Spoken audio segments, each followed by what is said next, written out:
Yo, it's ODB from OLP. This is issue 146 of Mini Truckin Magazine, February 2004. There's really a jam-packed discussion to have about this issue. It's truly one of my favorites. You got Joe Bernardo's 92 Toyota pickup, known as Joe Millionaire, of course, in that famous pink color with the topper. Now, want to point this out, and I really appreciate Mini Truckin featuring this truck because, let's not forget, Joe's truck was also featured in Street Trucks Mag April 03 when it was in Dangerous Toys. So, although just under a year prior it was featured, a lot of times that would negate someone, but this truck really deserved a credit. So, tip of the cap to Joe Bernardo. This is Wes Allison on a roll. He was heavily relied upon for cover shoots, as you guys have seen so far. Now, his reign here, though, is coming to an end, so to speak, to a certain extent. Don't want to be doom and gloom. He only has 9 credited covers after this issue. Still, you guys will learn later in these flip-throughs, the most prolific cover photographer in Mini Truckin Magazine history. This is his 48th credited cover for the mag. This is the 16th credited or 16th cover truck with KMC Wheels. It's also the 17th relaxed atmosphere truck so far. Now, one other fun fact is it's the 46th cover thus far out of 146, with a Toyota on the cover, making it approximately 32% of cover trucks so far were Toyota. So you know the popularity was huge. You get the beautiful Courtney Day graces this issue. What I want to do is just take a little bit closer look. Again, Courtney Day looking beautiful. Here you got Kuts R Us. You can see the logo across the front. And I want to give a huge shout out to a buddy of mine, Tony, from the Lincoln crew. Gave me this Mac 10.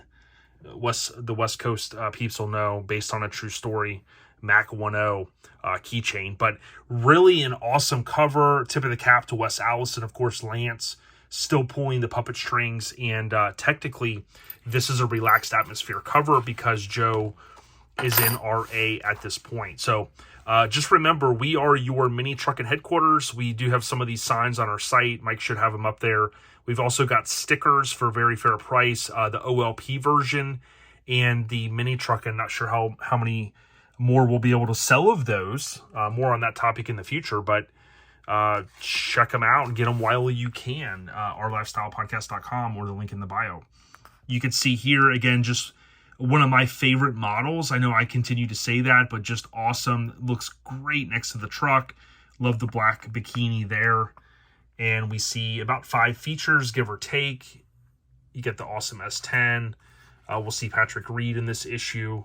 Some good tech, which Lance kind of hinted at, you know, some of the key things, you know, to help the magazine continue to grow and stand out in the scene. Shows boycotts and Mini Truckin. So that's what Lance wrote about that issue in his scrub line. It is worth noting, I've noticed sometimes, and actually the last issue, scrub line is sometimes just one word. I know that's very, very minor, but it's something I notice. The other thing I want to point out, and it's my apologies, the last issue, you guys recall, I talked about the club of the year and the truck of the year, but I failed to make it very clear that Showfest, put on by Assorted Miniatures, as soon as I finished, I realized I kind of had made that mistake, and it's a lot of work to go back and re-record the entire thing. So I want to, you guys know I love Assorted Miniatures, love Showfest. I went many years in a row. So Showfest was the was the show of the year in 2003. That was announced in the last issue, which was January 04. Okay, this is Under Pressure. Ryan, this awesome truck, and it's a 98 S10 extended cab. I've seen this thing a couple of times. I believe this was the truck I saw when it was in primer, I think. A couple of standout things on this one. Obviously, it's an S10, which looks awesome. You've got the sliding rag. And I've always remembered the radius corners inside the bed. The bed always looked great with that bed lining. But you can continue to see here with the art department doing their dang thing. Love how it's black. You know, you've got the white font, and it kind of just gives it a little bit better perspective just versus just the asphalt laying there. This was shot by Lance, and Lance did the write-up. Cool shot there, seeing, you know, from the driver's side up, you see the window down. Of course, on the passenger side, you see up through the sliding rag. You can see the LR low rollers, and then you can see that what I kind of call bathtub. Love this bed treatment on this truck. I want to say this truck's still around. You guys can chime in on that.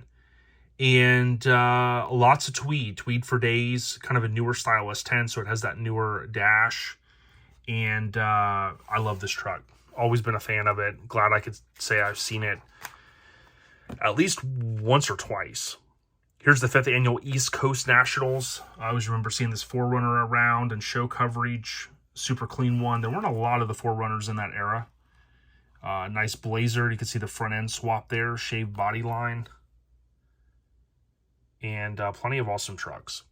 If you like what we're doing here, please check us out. OLP. Just search that via any podcast app for the most part. Possibly where this truck was shot. Again, typically that would line up. You know, Lance would be traveling. He would be looking to shoot features, and they would knock those out, and those would typically align with the show coverage. Pebble pushers. These guys are hardcore, man. Love those dudes. But again, OLP, our lifestyle podcast via any podcast app. Lance, again, talked a little bit about the importance of show coverage and kind of expanding that. I love these bigger photos. Although I do love, there's kind of a perfect size for me in terms of show coverage with the photos. You could squeeze a lot more in there, but certainly I thought this was a good size photo to go with. It really depends on how much show coverage they have as well. You know, if they only have so many photos to use, you would make them a little bit bigger potentially to fill in the space. Super clean Mighty Max. And then this, I don't think I ever saw this one in person, but they're awesome hard body. Really a big fan of this dime. Love the graphics kind of on the lower doors. Phantom grille. You know, you're starting to kind of see that stuff come back a little bit with kind of that old school vibe. You got shining through, so a spoiler we approve of, and doing the sunroof. A mod that is, you know, mini truckers, we love our mods, and certainly the roof kind of mods, whether it's a convertible, in this case a sunroof, sliding rag, which we saw earlier. Got Matt Long. That was a standout to me there. His Envoy. You know, they would change this stuff up every so often. See a couple of mini trucks here and there that we knew. Here is Patrick Reed, 9 Tray Ford Ranger. Of course, he's from Texas, repping Severed at the time. This thing would go on to grace. It does go on to grace the cover. You probably have seen this truck many times. I saw it at what was it, LST this year, and it's still around. Patrick Reed is one of the greats, man. Tip of the cap to him. His paint work is insane. He's painted so many different minis and just different projects, I would imagine. Get the Bio Customs kind of in there. But I think when it ends up on the cover, it's third time's a charm. And, of course, Mike Alexander. And it's also worth noting that John O'Neill's name begins to appear in the pub. John, of course, is doing his own thing now. You can follow him. I know on LinkedIn. He does a lot of stuff. He's, of course, on Instagram as well, Johnny O Photo. But Mike and Johnny O teamed up on this one, and it was a cool name there, Patience. So pretty cool, but he's one of the greats. We got Mini Market continuing to be a mainstay in the publication. Import Truck Bash. So Indy, Home Away from Home, Mike Alexander writes this one. Photos by Mike and by Lance, and this truck would go on to grace Dare to Be Different, Street Trucks cover. Indie Truck Bash, Lance wrote about it as well, that the name changed. It basically for a while, I think many of us know it as Indie Truck Bash, but also really for short it was ITB. Here they're calling it Import in Truck Bash, just to be clear. Their suicidal toy. But Courtney wrote about the name change, and I believe, and again, I don't want to give away too much, I think it had to do with maybe infringing upon another name. And hopefully one day I'll be able to tell that story on the podcast. I remember Courtney writing about it. There's the Tacoma Brewbakers. I believe we recently had them on. And then Lenny Groover. Some of you guys could probably tell us when the last show that he went to. Johnny Garage Johnson, I believe, was the one that had told me that Lenny was at a show and someone just threw a beer bottle at his truck for no reason at all, just to quote, do it. Just to, walking around. Why not just throw a beer bottle and, at a beautiful truck? And the story goes, I don't know if you guys could corroborate it. I'm trying to pull out all the big words here. But that he just lost faith in the scene and he just bowed out. And some would argue and say, well, why would you let one person ruin it? Others would say, there's a bunch of piece of craps out there in the world. I don't know. But apparently that truck has not been seen since. Don't know the last show it went to, though. If it was this show, possibly. We'll see. There's the Mighty Max, the micro cab. I always try to get the extended cab quote correct because, each OEM had their own deal. But I do remember, I think those were micro cabs. There is the insane S10, kind of Lenny Groover-ish. Ironically enough, Lenny's truck was at this show. There's the Pebble Pusher Dime. This Ranger was, I believe this was a Ranger, right? This thing was super sick. And S10, you would think that it's that. Maybe this is the S10. There was a Ranger, I think, built by the same, that logo there is PMA or something like that. I remember seeing a Ranger like it, so it's hard to kind of say, but more than likely that's the S10. Plenty of trucks. This thing was insane. This thing will go on to grace the cover. Look at that engine. I know Dave from RA in the Carolinas has a sick C10, the 65, but dude, this engine 20 years ago in a Mini with that roll cage. Look at that rear tire, though, and wheel. Totally insane. You got the Isuzu here, the B1800 long bed Mafia. Plenty of awesome stuff. Suicidal Toy. Man, so many different trucks. I can tell you what, this show coverage is popping, ain't it? A lot of good photos. There's the Isuzu again. This is the one I always get confused. If you didn't know, you can see the NC logo there. A lot of guys were running at that time, as I mentioned recently. But there you see the door handle. He moved it down. So kind of a cool thing, right? Still be able to get in, easy access. This Ranger, was this the one we just saw featured? Again, I get them confused. I think the interior was the same, but I remember, was it Wicked Customs that laid down? Josh had came down to hang out with us a couple times when he was in Severed back in the day, but that Ranger there, some argue that they liked it more without graphics. I think the flames on it are sick, but I could see either way. The homie had this for a while, and this thing was insane. I remember, I think when it debuted in green at Showfest. This thing was insane. I remember seeing that when I went like 01, 02 to ITB. And then this Ranger was painted by that famous painter that painted all kinds of cool stuff up there. So I know some of this stuff, you guys, I'm kind of rattling on a little bit.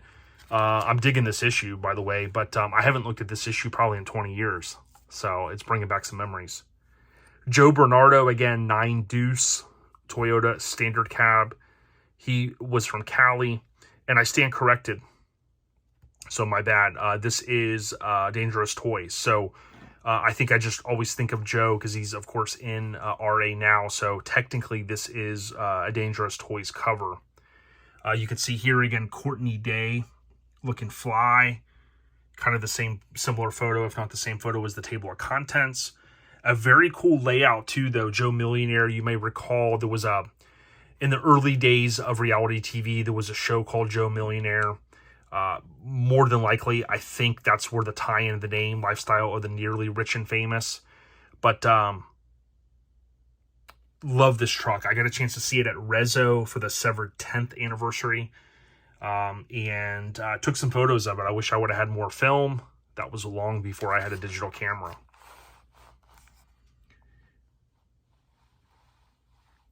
our friend up in Canada. He owns this truck, and I think Fester had it for a while. And it's just so awesome. Love this thing. You can see Kal Koncepts Air Syndicate. Shout out to them. A couple people I know, Kuts R Us, of course, Kal Koncepts Air Syndicate, as I mentioned, KMC Wheels, Tio's Customs, I think did some of the interior, if not all of it. California Car Stereo, just super sick. And going to Rezo always makes me redo my truck. Pretty cool stuff. But just one of the goats, man. Truly an awesome truck. I got a chance to meet Joe. I forget if it was at Relaxin' in the Northwest, The Awakening. I want to say it was. Just a great dude. Great dude. I know he went through some health things early, years ago, and that may have possibly led to him selling the truck. But he's back in the game. He's got a couple of cool things. I enjoy following him on social media. And yeah, this thing is just awesome. Still around. And I sometimes will look at these wheels and go, are those KMCs? According to this, they are. That was kind of the newer school KMC wheels. And shout out to Lucky. I wanted to say that Lucky up in Canada is a great guy. He has fed me some great content. The dude's been a mini trucker for 30 years, maybe more. But Lucky, super cool dude. I got a chance to meet him, believe it or not. Actually, now that I'm thinking of it, I met Lucky, who owns the truck now, at 2019 July, Relaxin' in the Northwest, The Awakening, and I do believe that's where I met Joe. Ironically, they were both there, but just a great dude. And I know Fester had that truck for a while. I think he may have bought it from Joe, but either way, it's awesome. Here's Pup, so a little bit of a spin on that by Mike Alexander. Puppy Love, super clean space cab. Depending on when you're listening to this, we just had one of the most epic space cabs builds ever on the podcast. So again, check out the podcast, but this was Insane Designs. I think they're still doing stuff. Robert Bentley. This thing was cool to me because a couple of my buddies, they had Isuzus, and, spending a lot of time in the cab, either going to shows, looking at the dash a lot, either helping take out a dash. This one to me was super clean with the tweed on it. Being that it's a space cab, you got an awesome stereo setup. You guys know I love tweed. Super clean engine bay. I love blue, so the colors just really get me. Definitely a truck that I would have picked out as well, as Lance did, to shoot it. Super clean. You can see some of these flip-throughs get a little bit longer than others, just trying to kind of be efficient. But, man, I tell you what, bringing back some memories in this issue. A good era, again, as I said in the last flip-through, that, typically, the 90s, I think, is the golden era. But certainly the 2000s, so to speak, they hold down the fort. Bagging it, so a lot of times I got to hold this little card up because, I didn't rip these out. Not all of these issues were mine. I have all of these issues with my name on them as well, but a lot of these came from Jim from Mini Madness, so I got to thank him. As I did early in this endeavor, a ton of these came from him, and some of his were even in better condition, so this is one of his. Here you see Anthony's 97 Nissan Hardbody King Cab. That's one I always forget instead of Extended Cab. They all had their kind of marketing name. You can see here by Lance, Finnegan shot it. And again, the art department doing a killer job. You can see, of course, it's on grass, but they gave it that background spin.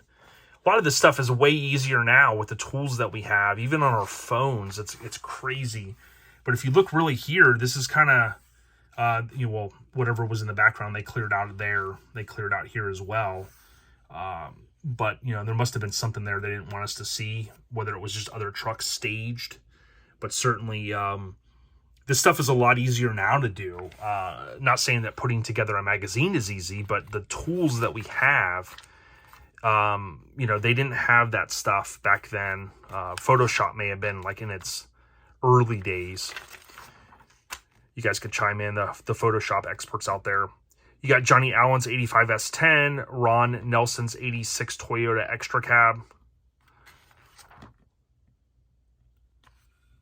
These were always cool to look at. These kind of stage photos, I call them, to kind of see, do I know anybody? Sometimes I recognize people. In Tailgate, there was rest in peace, Ernie. There was a stage photo, as I call it. Someone on the stage just taking a photo of the crowd, and Ernie was in it. And I sent it to him one day, and he goes, "Wow, look how young I looked." And it just was a random photo, and Ernie was just in it because, he was there. He's about that life. And I always thought that was kind of cool, but, rest in peace, Ernie. Here is the Mini Truckin Graffiti.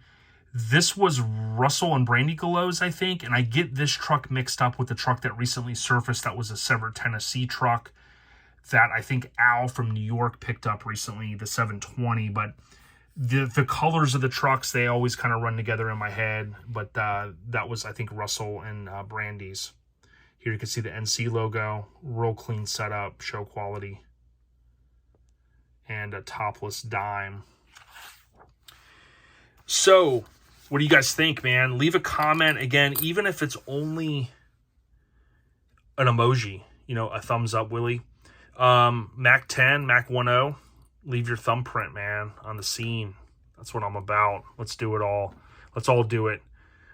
Keep this scene alive. Thank you guys so much for the support. Again, leave a comment, share this if you've got a club mate or someone that's like, that loves this stuff as much as we do, and you go, yo, ODB knows this stuff, check it out, stream it, subscribe to it.